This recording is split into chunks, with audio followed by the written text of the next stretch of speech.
I'm David Zucchino. I'm an international correspondent for newspapers and also an author. My latest book is about Wilmington, North Carolina in 1898. It's called Wilmington's Lie. And it's an important story that really a lot of Americans don't know about. In fact, I didn't know about for many years, but it was a pivotal event in not only North Carolina history, but in American history. Wilmington in 1898 was really an outlier among southern cities. First of all, it had a majority black population. It was 56% black. But more importantly, there were black office holders in appointed and elected office. Probably 10 of the 26 policemen were black. Three of the 10 city councilmen were black. You had black men in positions of authority and power. There were magistrates, the superintendent of streets, the county treasurer, the county jailer, the county coroner were all black men. And this was very, very unusual at that time in the South. So Wilmington really stood out as this paragon of black achievement and advancement. The white supremacists who had been in power and were used to holding power in Wilmington were outraged and decided they weren't going to let this state of affairs continue. So in the early part of 1898, they came up with a plan to violently overthrow the government in Wilmington and take over during the fall elections. It was a midterm election year. They ended up rising up and with at least 1,500 to 2,000 armed white men, raged through the streets, ended up murdering at least 60 black men and overthrowing the city government and installing themselves in power. This turned out to be the only armed overthrow of an elected government in American history. It was truly a really unusual event that, as I said, nobody really knew about. I just felt it was important that people did know about this. It was an event at a time when black men were just getting the right to vote and just moving into the middle class and into the professional classes. And white supremacists, not only in Wilmington but across the South, were determined to stamp it out. Wilmington really was not known then or now, and the perpetrators initially were proud of what they had done and bragged about it in letters and in diaries and in newspaper interviews. And then the next generation just shut it down and were embarrassed by what happened, wanted to cover it up, and didn't talk about it, and it just disappeared. It was never in the history books, but it disappeared from the few history books that mentioned it. I didn't hear about this until 1998, during the centennial, when there were observations and memorials in Wilmington commemorating the events, and that's the first I ever heard of it. And I went to high school and college in North Carolina. No professor ever mentioned it, wasn't in any history books, and I was just shocked, first of all, that something like this could happen in the United States, and secondly, that I didn't know about it. So I just set about trying to inform people of this major event in American history. Several of the characters that I came across in this book were absolutely fascinating.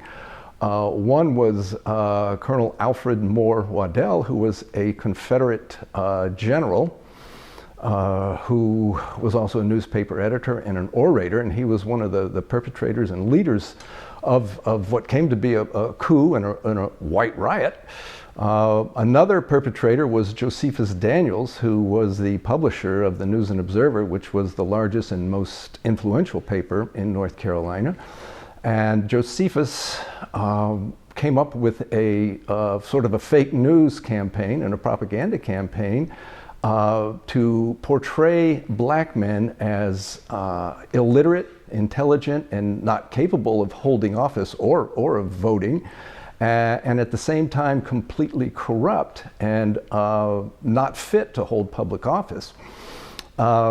as part of this propaganda campaign and this fake news campaign, he also planted fake stories about purported rapes of white women by black men, and said there was a rape epidemic in Wilmington in eastern North Carolina. Of course, there was no epidemic at all, but white readers of the News and Observer were convinced that there was, and Josephus very skillfully used these stories to incite white men to violence against black men. So during the spring and summer of 1898, white vigilantes known as red shirts rode out into the countryside at night and pulled black men from their homes, beat them, pummeled them, and said, if you dare register to vote or vote, I'll come back and kill you.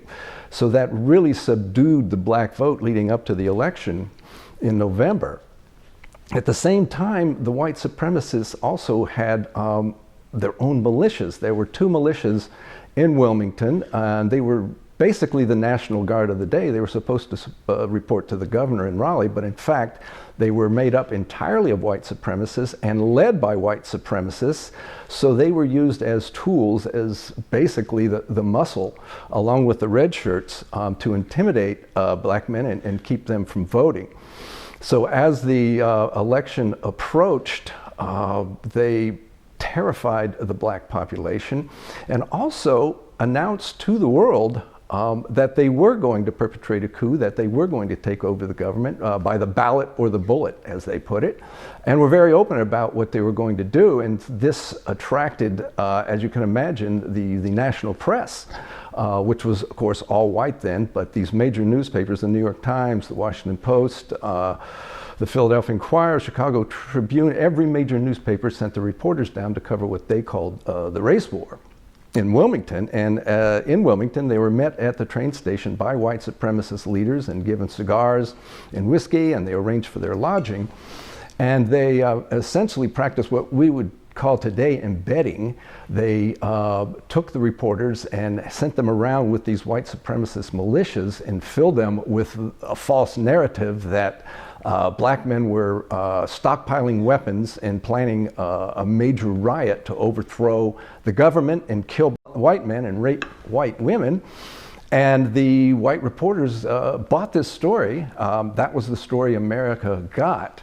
I really found it interesting in reading all the coverage of these white newspapers, hundreds of stories, and not once did I come across an example of one of these reporters interviewing a black citizen. It was truly remarkable how one-sided the reporting was and how lazy the reporters were and in just accepting the story that the white supremacists gave them. And if the true story, what is it? It was the white supremacists who were stockpiling weapons and planning a riot and a coup. This was not a spontaneous outbreak of violence. This was a premeditated white takeover of government. So on November 10th of 1898, this was 2 days after the white supremacists had basically stolen the election by intimidating and beating black men who tried to vote, and also literally stuffing ballot boxes with their own votes and throwing out the votes of the other party. That put them in a position of power in the state legislature. And because Wilmington's municipal government was not up for re-election until the following March, they decided not to wait, but to rise up and overthrow the government. So on the morning of November 10th, these 1,500 to 2,000 armed white men, which included ministers and newspaper editors and businessmen, as well as workers, coursed through the streets, shooting and killing any black man they came across. They ended up killing 60. They barged into City Hall and forced the city councilman, black and white, to resign. The police chief, the mayor, everyone was forced to resign, and they appointed the coup leaders in their place. As I said, this was the only armed overthrow of an elected government in American history. It's truly a remarkable event that nobody knows about. The amazing thing is that they completely got away with it. No one was ever charged, indicted, much less jailed for the events that day. And for the next probably 60 or 70 years, white supremacy really was the order of the day. It was the focus of state and local government for the next 60 or 70 years. Just to give you a couple of figures to just show how effective this coup was. In 1896, 2 years before the coup, there were 126,000 black men registered to vote in North Carolina. By 1902, 4 years after the coup, that number had gone down to 6,000. So this was just an incredibly effective way to wipe out the black vote. Now, I mentioned the 3 of the 10 councilmen were black men, and from that day on, when those 3 black members were removed, no black citizen served on the city council in Wilmington until 1972. In 1898, there was 1 black man in Congress, either in the Senate or the House, from North Carolina, and he was run out of the state as part of the coup, and from that moment on, no black citizen served in Congress from North Carolina until 1992. It's almost 100 years later, so this event just reverberated through North Carolina and through the South for the next 60 or 70 years, and really wasn't reversed until the rise of the Civil Rights Movement and the passage of the Voting Rights Act in 1965.